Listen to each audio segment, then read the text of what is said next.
I'm Bill Anderson, and here we go again, folks. On Wednesday, the Junta de Andalucía announced that Mijas would be in level 2 of health alert. The bulletin came out late on Wednesday evening, so really in practice, Thursday morning, we got the bulletin stating Mijas was in level 2, and by midday, they changed their minds and they had put Mijas, along with the rest of Malaga province, into level 3.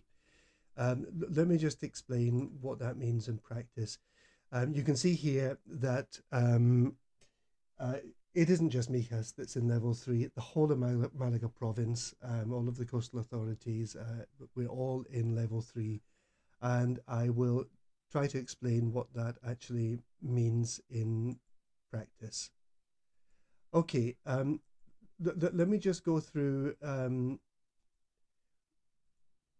the summary of what this actually means for us. Uh, okay, there are lots of things that are covered here. Funerals and crematoriums. For places of worship, 50% capacity with distancing. Um, Celebrations are really for these registered celebration venues, and they have slightly different rules. Well, in fact, very different rules from other places that are within the food and beverages sector. Um, in these official places where you might have weddings, for example, or big family events or whatever, um, consumption at the bar is permitted, live music is permitted, but you're not allowed to dance, and they have to close at 2 o'clock. Then we have discotheques and pubs, which have to close at 2. Um, for discotheques and pubs, they have a limit of 50% of the exterior space if they're in tables of up to 6 people. Um, Customers have to remain seated at a distance of 1.5 meters between groups.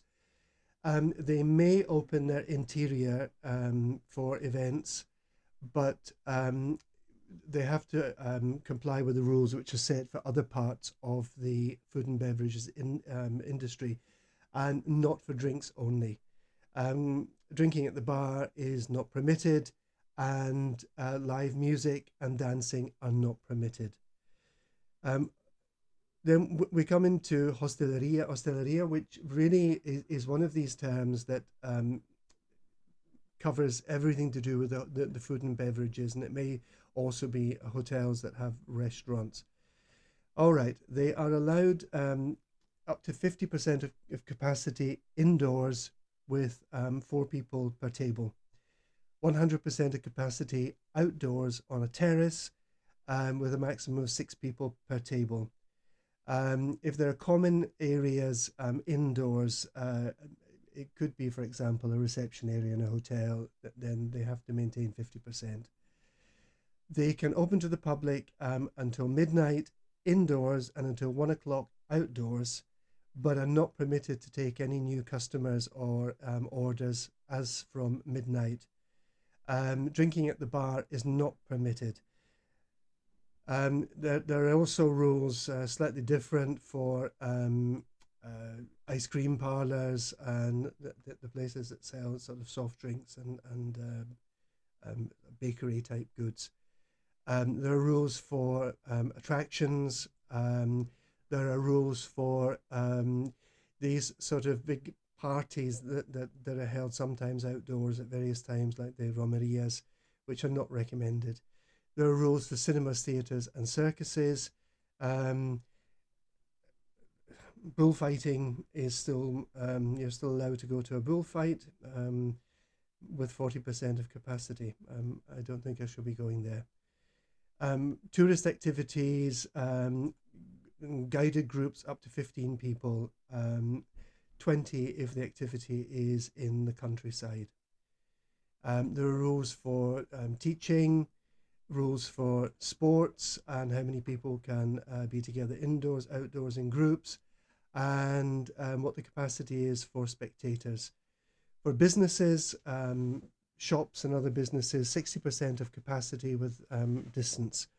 Markets, 75% of capacity. Yet again, I fail to understand the logic behind this when everywhere else is being restricted 100% seated on public transport and 75% standing. Um, there are rules for children's play activities, children's parks, the size of groups and various things like that, beaches and swimming pools. Beaches 1.5 meters between groups and 50% of capacity in swimming pools. They have this time mentioned masks. They will remain compulsory indoors, except for those under 6 years of age. Outdoors, they may be advisable but not obligatory, providing you can maintain a distance of 1.5 meters.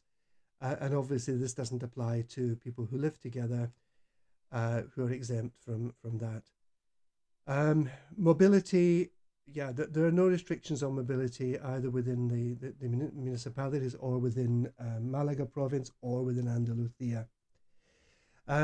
For events at home, they're not actually in a position to dictate how many people you can allow into your home, but they are saying that they recommend that it doesn't go above 10 people. Now, I've had a lot of queries about live music.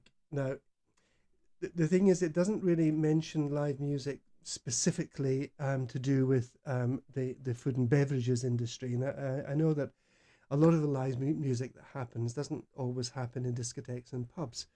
It happens in restaurants. I can only assume that if it is not permitted in discotheques and pubs, that it will not be permitted either in other types of establishments, for example, in restaurants, and dancing is not permitted. That's the best I can do with this at the moment, folks. I've tried to be as comprehensive as possible. I know it's a lot to take in, but if we get any changes, I will do my very best to keep you up to date. And I hope this has helped.